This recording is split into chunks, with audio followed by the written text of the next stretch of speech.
So, Andy, how did Midnight Pizza and Graphic Desires all come about? Because these are kind of both, I guess, can be called companion pieces, right? Because they're sort of similar in the tone. And I guess from like one movie, you got so many ideas left over, you can kind of do another film with the same actors, and they almost feel like companion pieces as well. Yeah, I mean, there was quite a bit of crossover between the two. So the same cinematographer shot them both.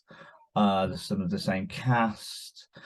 And obviously, I wrote and directed the whole of Graphic Desires, and then a section of Midnight Peep Show.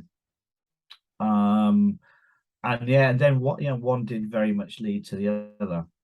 So I'd made Graphic Desires in late 2020. There was a lockdown here in the UK, but you were allowed to make films. It was about the one thing you're allowed to do. All of the bars were closed, shops were pretty much closed, restaurants were closed, but you could make films. So we shot this erotic thriller, which was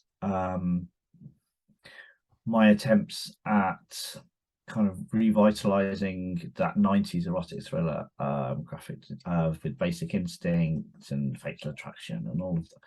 Back when you had A-list stars in them. I thought it was a very interesting genre, and a genre that still seemed to be quite popular on the streaming sites, but obviously it's largely disappeared from cinemas. But obviously all films kind of aimed at adults have started to disappear from cinemas now, Yep. and everything's so aimed at teenagers. So I wanted to see if it was possible to do something, the similar sort of plot lines of obsession and infidelity, but mix it with modern themes. So there's talking about online sex work and hookup apps and dating, online dating, and that which all fits very nicely together. But the other thing I wanted to do was to see if you could do it ethically, if that makes any sense to you. Because I think a lot of producers have kind of steered clear, especially at the independent level, since Me Too, and they wanted almost scared off shooting things that had some kind of sexual content. But I wanted to see if it was possible to do this ethically without exploiting anybody, and with full buy-in from the participants. So I used an intimacy coordinator on the film, which is it's quite a new role, which has come in the last few years, really, since Me Too and the scandals that came along with that. And they're essentially a stunt coordinator for sex scenes, and so they're on hand to make sure that all cast and all crew are looked after and feel safe and comfortable with everything they're doing. And there's not that many in the country doing it, and they're all busy with Netflix shows and HBO shows. They all use them.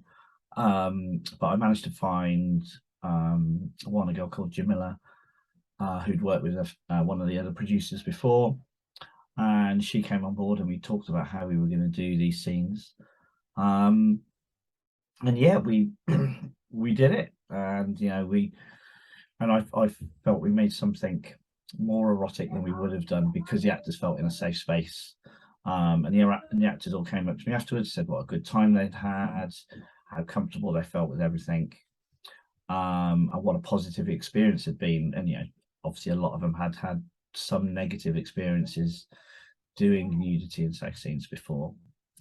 And then the other thing that I wanted to do, sorry, I've got a 5-year-old running around at the moment outside there.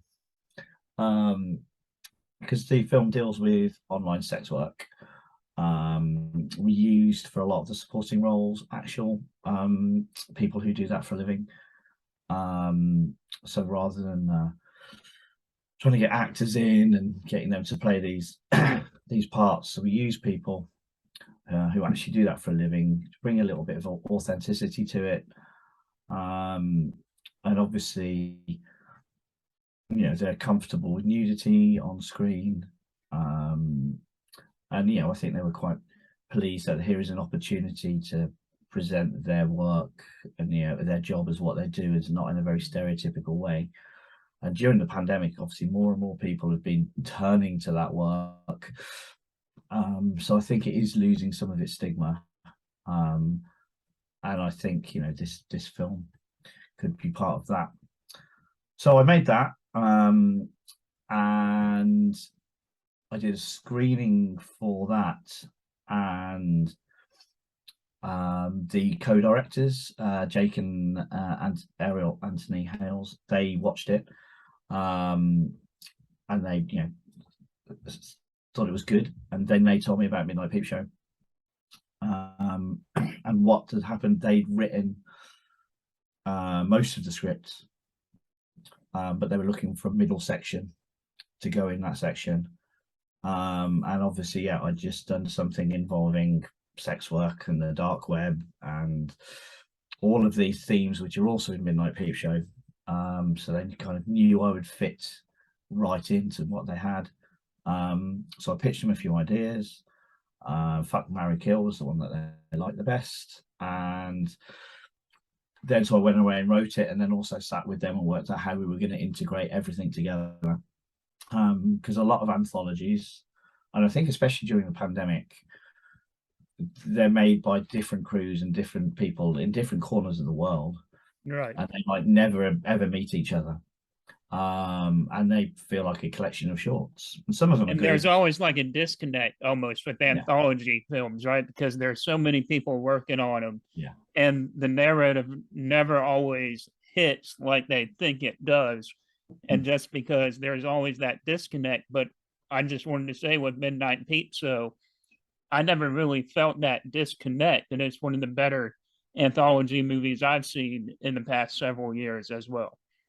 Yeah, thank you. And that was exactly what we were trying to go for. That there's 4 directors, but it is a cohesive world, and everything does fit. And so we sat down and made sure that the scripts did intertwine. Some of the actors are in more than one. And then the other thing we did was use the same crew.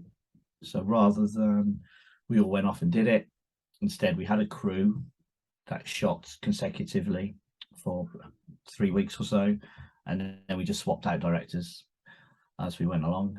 So the crew knew exactly what they're doing. So we had the same cinematographer, same lighting. Each bit looks different because obviously the director brings different ideas, but in terms of there's no sudden jump. One was shot on digital and one was shot video and one was shot on film. There's no jumps that you get sometimes with these things. And so everything should feel part of the same world. And then the same with the edit as well. Me and Jake edited together, and we all sat down with the sound design. We all sat down with the grade. So it was very much a kind of cohesive thing between all 4 directors. And having these play at FrightFest, that had to be huge, right? Because FrightFest has now becoming like this powerhouse of a festival, and not only from people from the UK, but it's like internationally, people from all over are going to FrightFest to premiere their films now. So having both of these play there, was there any sort of anxiousness that you felt having these two play at FrightFest? Graphic designs didn't actually play at FrightFest. Oh, okay. Only Midnight Peep Show did. But no, it's great. I mean, the festival, I've been going as a fan to the festival for years and years, and I've seen it kind of grow bigger. It started out as a day, then it was a weekend, then it was 3 days, and now it's across 5 days. And it's in Leicester Square in central London, and the main screen where they play the main films on is an IMAX size screen. It's an IMAX screen. So watching, this was the world premiere of Midnight Peep Show, and we only finished it about a week before it screened because we still had sound design elements and things to come up with. So seeing it for the first time there, was pretty insane, really. It is a big screen. Like, you feel tiny looking up at it, and Right. it goes up and up and up.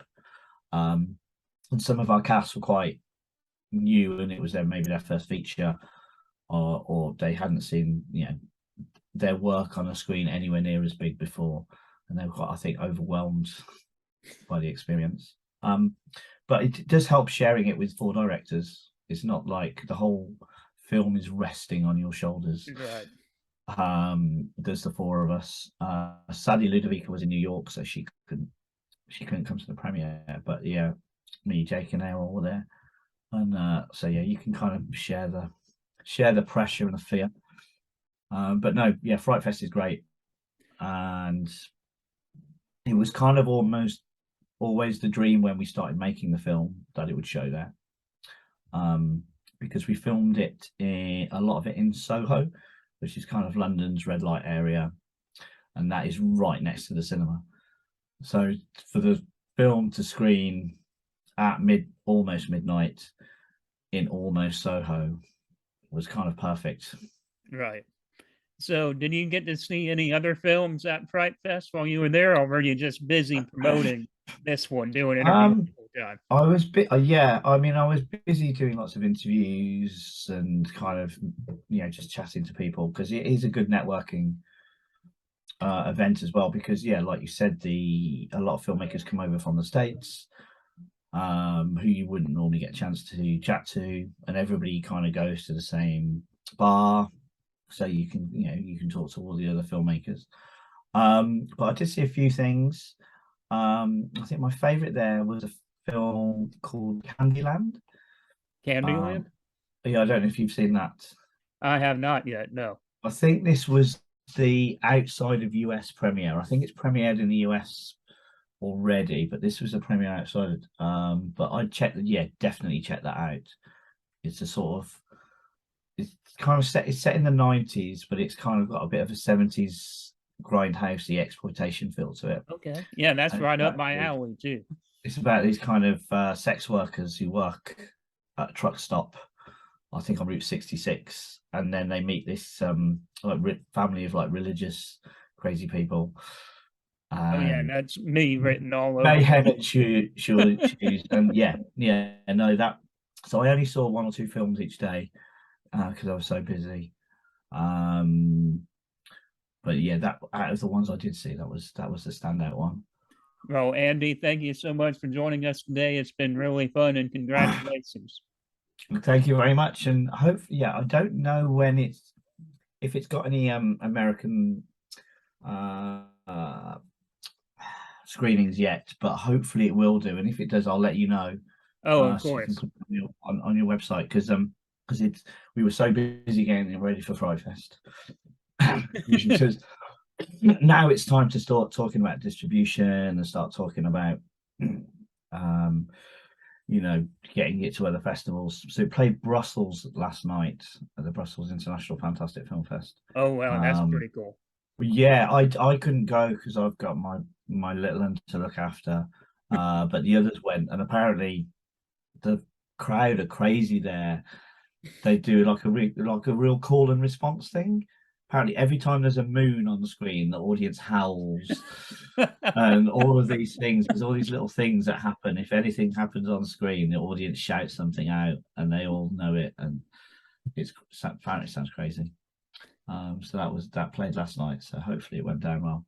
But I think it should have done. It's a midnight. It's called Midnight Peep Show. It's a midnight movie. Yeah, perfect midnight movie, right? Yeah, and the only other thing that I add is we'll see how it all goes and if it's successful. But if it is successful, the producers hope that it will become a franchise.